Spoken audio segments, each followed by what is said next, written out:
वो जैसे ही पता चला रिहाई के ऑर्डर हो गए, कोई अटक जेल के बाहर पहुंच के मिठाइयाँ लेके कि अभी खान साहब निकलेंगे और अभी हम मिठाई खिलाएंगे उनको। तो खान साहब तो नहीं आए लेकिन पुलिस आ गई।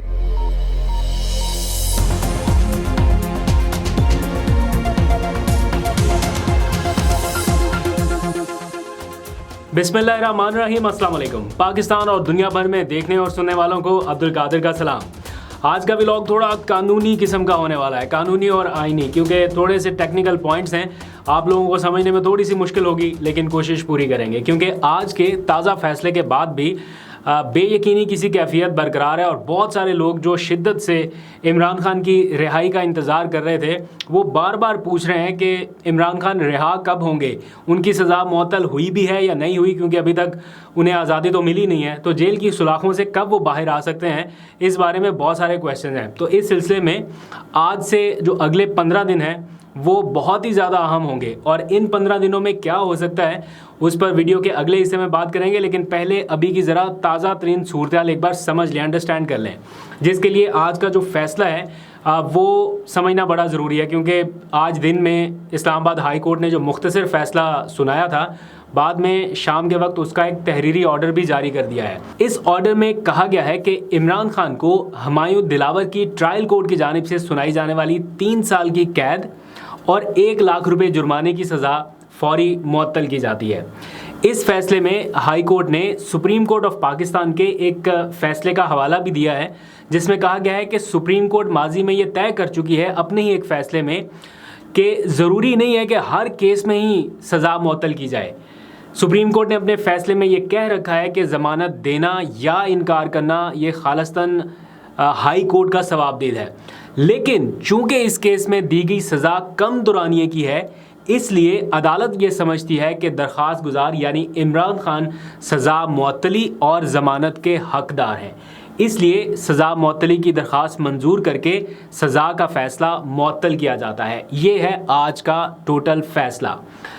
अब सज़ा मुअत्तल हो जाने का ये मतलब हरगिज़ नहीं है कि तोशाखाना केस ख़त्म हो गया या उनकी सज़ा हमेशा के लिए ख़त्म हो गई। अभी तक जो फ़ैसला आया है वो पूरे केस के सिर्फ उस हिस्से का है जिसमें सज़ा मुअत्तल करने का कहा गया था। जो पूरा केस है वो स्टिल अभी तक वहाँ पर है। जब तक ये पूरा केस ख़त्म नहीं हो जाएगा या इस केस से बरियत नहीं हो जाएगी, तब तक इमरान खान की जो नाअहली है वो बरकरार रहेगी। लेकिन चूँकि सज़ा मुअत्तल हो गई है तो उनकी रिहाई अमल में आनी चाहिए थी। बुनियादी तौर पर जो सज़ा मुअत्तली है वो इमरान खान और उनकी कानूनी टीम की एक पहली या इब्तदाई कामयाबी आप समझ लीजिए वो है, लेकिन इस जंग का अभी एक बड़ा हिस्सा बाकी है। अगर तो इमरान खान के खिलाफ सिर्फ यही केस होता तो वो अब तक रिहा हो चुके होते, लेकिन यहाँ पर मसला ये है कि उनके खिलाफ बैक टू बैक कई केसेस बने हैं। तो इमरान खान की कानूनी टीम को एक के बाद एक अब कई चैलेंजेस जो हैं वो दरपेश होंगे और उनकी फौरी रिहाई मुमकिन नहीं होगी, क्योंकि वो साइफ़र केस में भी गिरफ़्तार किए जा चुके हैं। एक तरफ तो उनकी तोशाखाना केस में रिहाई हो गई, लेकिन साथ ही इसी के पैरेलल वो साइफ़र केस में गिरफ़्तार हो चुके हैं और ना सिर्फ बाज़ाब्ता गिरफ़्तार किए जा चुके हैं, बल्कि 30 अगस्त यानी कल तक वो जुडिशल रिमांड पर भी हैं, ऑलरेडी रिमांड पर हैं। इसके बारे में इतने ज़्यादा लोगों को पता नहीं था। अब आगे होगा क्या, मैं वो आपको बता देता हूँ। कानून के मुताबिक तो अब कल उन्हें इस्लामाबाद की खसूसी अदालत में पेश किया जाना चाहिए। ये कानूनी तकाज़ा है, क्योंकि कल उनका साइफ़र केस में रिमांड ख़त्म हो रहा है 30 अगस्त को। तो मज़ीद रिमांड लेने के लिए या जिस्मानी रिमांड लेने के लिए बड़ा ज़रूरी है कि उनको अदालत में पेश किया जाए। लेकिन इस बात का भी इम्कान है कि इमरान खान को अदालत पेश करने की बजाय जिस जज साहब ने ये केस सुनना है उन्हें ही अटक जेल की तरफ ले जाया जाए, क्योंकि कुछ बताया जा रहा है कि सिक्योरिटी खदशात भी हैं और बहुत सारे मामलात भी हैं। तो पहले भी ऐसा हो चुका, जब इमरान खान पहली दफ़ा गिरफ़्तार हुए थे तो हुमायूं दिलावर साहब को पुलिस लाइन भेज दिया गया था कि जनाब आप जाके तोशाखाना ट्रायल शुरू कर दें। तो ये भी मुमकिन है कि कल भी ऐसा हो कि इमरान खान को इस्लामाबाद की अदालत लाने की बजाय अदालत के जज साहब को ही वहाँ पर ले जाया जाए और उन्हें कहा जाए कि जनाब आप कार्रवाई शुरू करें। अब इन दोनों सूरतों में FIA हुकाम उनका जिस्मानी रिमांड हासिल करेंगे। ये पहली स्टेज है कार्रवाई आगे बढ़ाने के लिए कि FIA हुकाम जज साहब से कहेंगे कि जनाब अभी तक तो ये जेल में कैद थे, तो हमारे पास इनका फिजिकल रिमांड नहीं आ सका, इसलिए अब हमें इनसे तहकीकात करनी है, तो आप हमें इनका जिस्मानी रिमांड दे दें। बिल्कुल वैसे ही जैसे शाह महमूद कुरैशी का इन दिनों दिया जा रहा है, पहले एक बार दिया फिर दूसरी बार दिया, तो अभी भी वो फिजिकल रिमांड पे ही हैं। तो इमरान खान की जो लीगल टीम के कुछ लोग हैं उनके मुताबिक, ये उनका अब कहना है, मैं आगे कानूनी पॉइंट इमरान खान की लीगल टीम की ज़ुबानी आपको बता रहा हूँ, ये मेरी अपनी राय नहीं है, उनकी कानूनी टीम ये बता रही है कि ये रिमांड एक से ज़ायद बार भी हासिल किया जा सकता है, जिसे मंजूर करना या ना करना तो बहरहाल जज साहब की सवाबदीदा है, लेकिन कभी इम्कान यह है कि वो मंजूर कर लेंगे और रिमांड मिलने की सूरत में ये अमल तकरीबन 20 दिन तक का जाएगा। यानी 20 दिन लग सकते हैं कि इमरान खान रिमांड पर रहें, और इसके बाद जब इस केस में वो रिहाई के बहुत करीब पहुंच जाएंगे, ज़मानत का सिलसिला शुरू होगा, सुनवाई होगी और बहुत सारा कुछ हो चुका होगा, इस साइफर केस में ज़मानत तक पहुंचेंगे, तो फिर ऐन मुमकिन है कि नैब केस यानी अल कादर यूनिवर्सिटी का जो केस है और तोशा खाना का नैब की एक कार्रवाई चल रही है, 2 अलग अलग केसेस हैं, तो उसमें उन्हें तहवील में लिया जा सकता है। ये मैं नहीं कह रहा, इमरान खान की कानूनी टीम के लोगों को लगता है कि आगे मजीद गिरफ्तारियां भी हो सकती हैं। तो नैब के चूँकि 2 केसेस हैं अलग अलग, तो इन दोनों केसेस में अगर वो अलग अलग गिरफ्तार होते हैं तो एक केस में 15 दिन, दूसरे केस में 15 दिन, उनका यानी 30 दिन का रिमांड उसमें भी लिया जा सकता है, इन दोनों केसेस में मिल सकता है। इसके बाद फिर ज़मानत की कोशिश होगी, फिर मामला ज़मानत में और कोर्ट में हेयरिंग्स होंगी, जिस तरह से अब हो रही थी ज़मानत के मामले पर, फिर से ये सारा प्रोसेस होगा और इसमें तकरीबन 2 महीने लग सकते हैं। मैं कोई डिसअपॉइंट नहीं आपको करना चाहता, लेकिन बड़ा ज़रूरी है कि फैक्चुअल पोजीशन भी आपके सामने रखी जाए, क्योंकि बहुत सारे लोग कंसर्न है और पूछते हैं और उन्हें ये लग रहा है कि शायद ये चंद घंटों बाद उनकी ज़मानत हो जाएगी, चंद होने को हो सकती है, सुप्रीम कोर्ट इंटरवीन कर दे, या कल जिन जज साहब के पास ये केस जाएगा अगर वो कहते हैं कि मैं जनाब रिमांड नहीं देता, फिजिकल रिमांड और जुडिशल रिमांड पे रखते हैं, और इस दौरान वो ज़मानत के लिए परसों राब्ता कर लेते हैं और परसों ही ज़मानत मंजूर हो जाए, बड़ी आइडियल सिचुएशन है, होने को कुछ भी हो सकता है, लेकिन चूंकि कानूनी प्रोसेस सारे इस तरह चलते आ रहे हैं, तो उस सिनेरियो में इमरान खान की लीगल टीम को लगता है कि अभी भी तकरीबन 2 महीने लग सकते हैं, और इस दौरान आगे 180 मज़ीद मुकदमात की एक लंबी फहरिस्त भी तैयार है। तो उस सूरत हाल में क्या हो सकता है, मैं उसकी डिटेल में अभी फ़िलहाल नहीं जाता। तो ये जो 15 दिन हैं आगे आने वाले, वो इन केसेस की फेट डिसाइड करने में बहुत अहम होने वाले हैं। अगर उनके वकला ने कुछ ज़ोर लगा लिया और ज़्यादा भागदौड़ कर ली और ज़्यादा जान मार ली, तो सुप्रीम कोर्ट से इमरान खान के हक़ में कोई फ़ैसला लेने में वो कामयाब हो गए, देन इमरान खान साहब की रिहाई जो है वो जल्दी मुमकिन हो सकेगी, वरना जेल में मज़ीद उनका जो दौरानिया है वो तवील हो सकता है। अब इस सारे मामले पर इमरान खान की लीगल टीम ने जो अटैम्प्ट्स शुरू कर दिए हैं वो मैं आपको बता देता हूँ। सुप्रीम कोर्ट में, इस्लामाबाद हाई कोर्ट में और लाहौर हाई कोर्ट में बैक वक्त तीनों अदालतों में उन्होंने दरख्वास्तें दायर करना शुरू कर दिया। जो कुछ मुकदमात पंजाब की हदूद में है वो लाहौर हाई कोर्ट में चले गए, जो इस्लामाबाद की जुरिस्डिक्शन में है वो इस्लामाबाद हाई कोर्ट में उन्होंने दरख्वास्तें दायर करना शुरू कर दिया, और उनमें ये इस्तदा की जा रही है कि इमरान खान को किसी और मुकदमे में गिरफ़्तार ना किया जाए रिहाई से पहले। यहाँ एक और पॉइंट बहुत ही अहम है जिसके ऊपर उनके वकला को डिबेट करनी चाहिए और डिस्कशन करनी चाहिए, क्योंकि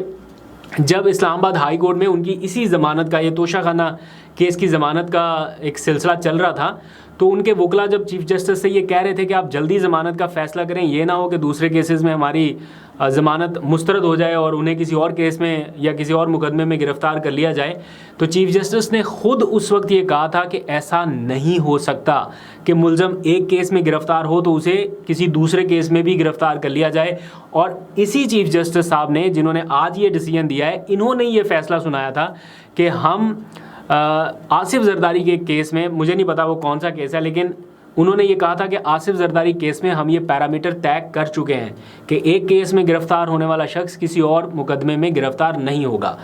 तो उनके वकला को चाहिए कि इन्हीं चीफ जस्टिस के सामने इस मामले को भी बेहतर तरीके से हाईलाइट करें। प्लस इनमें सबसे ज़्यादा स्ट्रॉन्ग आर्गूमेंट जिसके ऊपर पीटीआई की लीगल टीम जा सकती है, जिसके ऊपर जाने पर कोई और चीज़ हायल ही नहीं हो सकती, मतलब जो सबसे बेस्ट आर्गूमेंट हो सकता है वो है सुप्रीम कोर्ट ऑफ पाकिस्तान का ताज़ा फ़ैसला जो उन्होंने कोयटा वकील कत्ल केस में दिया है, और उन्होंने इमरान खान को इसलिए ज़मानत दी कि वो एक मुकदमे में ऑलरेडी गिरफ़्तार हैं। तो जब सुप्रीम कोर्ट ऑफ पाकिस्तान से यानी top court of the country की तरफ से ये चीज़ सेट कर दी गई, एक एग्जाम्पल या प्रेसिडेंट सेट कर दिया गया कि एक मुलजम ऑलरेडी किसी मुकदमे में गिरफ्तार है तो किसी और मुकदमे में उनको उनकी ज़मानत मनसूख नहीं करते, इसलिए उन्होंने कोयटा वकील कत्ल केस में इमरान खान की ज़मानत में तौसी कर दी थी। तो सुप्रीम कोर्ट का जो फैसला है वही फिर Islamabad high court, Lahore high court और ट्रायल कोर्ट और जितने भी कोर्ट्स हैं उनके ऊपर लागू होना चाहिए। तो बहुत ही वाज़ेह फैसला है, देखते हैं इसके ऊपर क्या डायरेक्शन आती हैं। अब आ जाए पाकिस्तान तहरीक इंसाफ के ऊपर कि वो इस वक्त क्या सोच रहे हैं आज की होने वाली प्रोसीडिंग को लेके। तो तहरीक इंसाफ की कोर कमेटी का आज जो इजलास हुआ रोज़ाना की बुनियाद पर हो रहा है, उसका एक बड़ा सख्त एलामिया फिर से जारी हुआ है। एक बार पहले भी सख्त एलामिया आया था, आज फिर थोड़ा सख्त आया है। तो मैं थोड़ा फ़िल्टर करके आपके सामने रख देता हूँ। जारी बात है मैं यहाँ पर एज़ इट इज़ तो कोट एंड कोट तो नहीं पढ़ूँगा, लेकिन उनकी कुछ चीज़ें जो आज के एलामिया में है वो मैं बता देता हूँ। इस्लामाबाद हाई कोर्ट की जानिब से रिहाई के वाज़ेह अहकामात के बावजूद चेयरमैन तहरीक इंसाफ की अज़-सर-ए-नौ गिरफ्तारी की मज़म्मत की गई है तहरीक इंसाफ की जानिब से, और उन्होंने अपने एलामिया में कहा है कि साइफ़र मुकदमे का ओपन ट्रायल करने का मुतालबा करते हैं। यानी तहरीक इंसाफ ने ओपन ट्रायल का मुतालबा किया है साइफ़र के मुकदमे का, और ये भी कहा है कि साइफ़र मुकदमा भी इमरान खान के ख़िलाफ़ दर्ज दीगर 180 जाली मुकदमात जैसा ही है।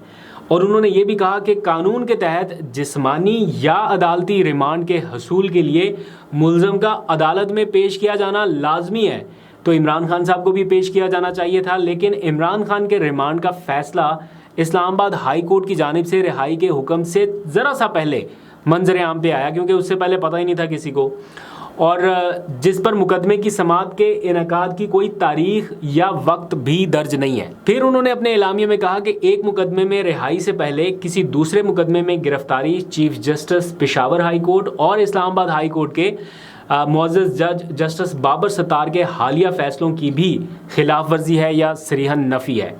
तो ये पॉइंट ऑफ व्यू उठाया है पाकिस्तान तहरीक इंसाफ ने, और इसके साथ एक और बड़ा डिसीजन उन्होंने किया है। ये जो हालिया महंगाई की लहर है और मुल्क भर में जो एहतजाज हो रहे हैं, तो तहरीक इंसाफ ने इस एहतजाजी तहरीक का हिस्सा बनने का ऐलान कर दिया और अपने कारकुनान से भी कहा है कि आप भी इस एहतजाज में शामिल हो जाइए। अब जो करंट सिनेरियो है, झंडा पकड़ने पर भी आज एक गिरफ्तारी हो गई, वो जैसे ही पता चला रिहाई के ऑर्डर हो गए, क्वेटा जेल के बाहर पहुँच के मिठाइयाँ लेके कि अभी खान साहब निकलेंगे और अभी हम मिठाई खिलाएंगे उनको। तो खान साहब तो नहीं आए, लेकिन पुलिस आ गई, तो वो उन भाई साहब को पकड़ के ले गए। और ये वाकई में हुआ है, मैंने अपनी आंखों से वो फुटेजेस देखी कि वो बेचारा एक शख्स पीटीआई का परचम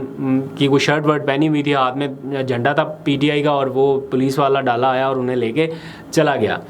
तो अब एहतजाज में पीटीआई उस तरह से शामिल हो सकती है नहीं हो सकती, कहना कुछ कबल अज़ वक्त है, लेकिन इसकी कॉल दे दी गई है पीटीआई की तरफ से। जो भी कानूनी मामलात होंगे इसके बारे में अपडेट आपको करता रहूँगा, कुछ खबर रखूँगा, जितना समझ पाता हूँ आपको बता देता हूँ। अगर कहीं पे तस्हीह करना चाहें या कहीं पे आपको लगता है कि गलती है, तो एक तो उसको दरगुजर भी कीजिए और मेरी तस्हीह करा दीजिएगा। आपका बहुत शुक्रिया, अपना बहुत सा ख्याल रखिए। अल्लाह हाफ़िज़।